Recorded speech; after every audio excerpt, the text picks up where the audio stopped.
At some point in your life, a surgeon will probably cut you open. You'll count backward from 10, maybe reach 7, and wake up in a clean bed with the whole thing already finished.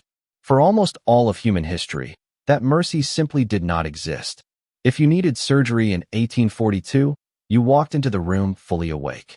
You watched them lay out the knives, and you stayed conscious for every second of what followed. Survivors wrote down exactly what that felt like, and it's worse than anything you're picturing right now. Hey everyone, welcome back to Zach, the channel where we dig into the strange, forgotten, and often terrifying corners of history that shape the world you live in today. If you've ever wondered what people endured before modern medicine existed, stick around, because this one will change how you think about your next hospital visit. Picture London, 1842.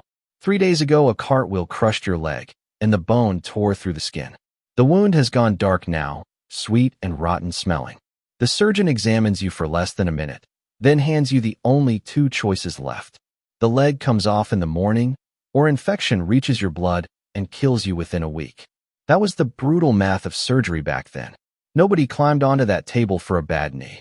You did it because death was the only alternative, and even then, plenty of people chose death over the knife. You say yes, and that night you don't sleep at all.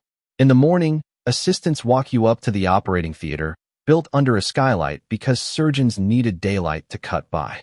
Wooden galleries rise around the table, packed with medical students who came to watch. Underneath the table sits a fresh box of sawdust, and you understand immediately what it's there for. They offer you brandy, maybe opium if you're lucky, and a strip of leather to bite down on. Everyone in that room knows none of it will actually stop the pain. Assistants grab your limbs, because patients always fought back. Not from cowardice, but because the body instinctively tries to escape the blade. Novelist Fanny Burney had her breast removed in 1811 with only a thin handkerchief over her face. She later wrote that her scream lasted the entire incision, and that the agony felt like it still rang in her ears years afterward. She fainted twice and woke both times back into the middle of the operation.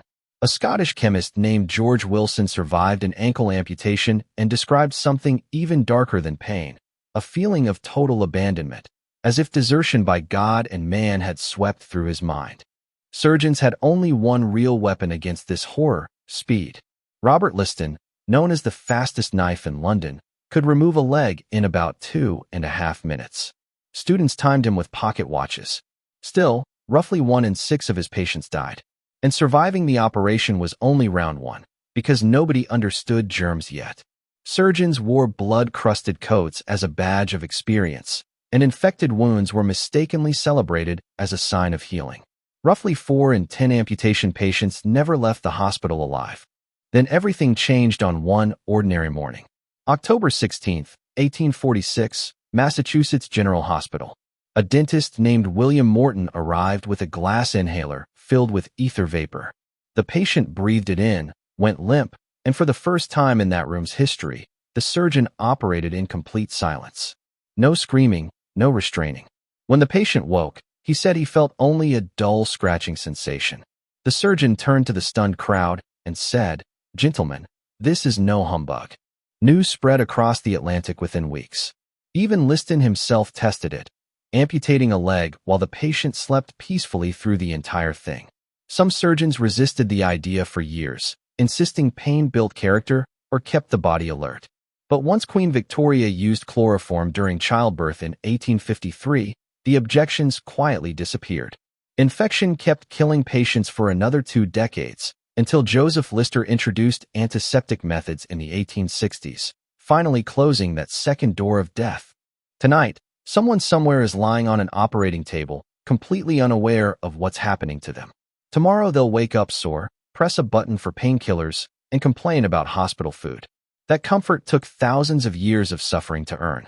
If this story made you appreciate modern medicine a little more, hit subscribe and join the Zach community for more untold history that shaped the world we live in. Drop a comment telling me which detail shocked you the most. I read every single one. See you in the next video.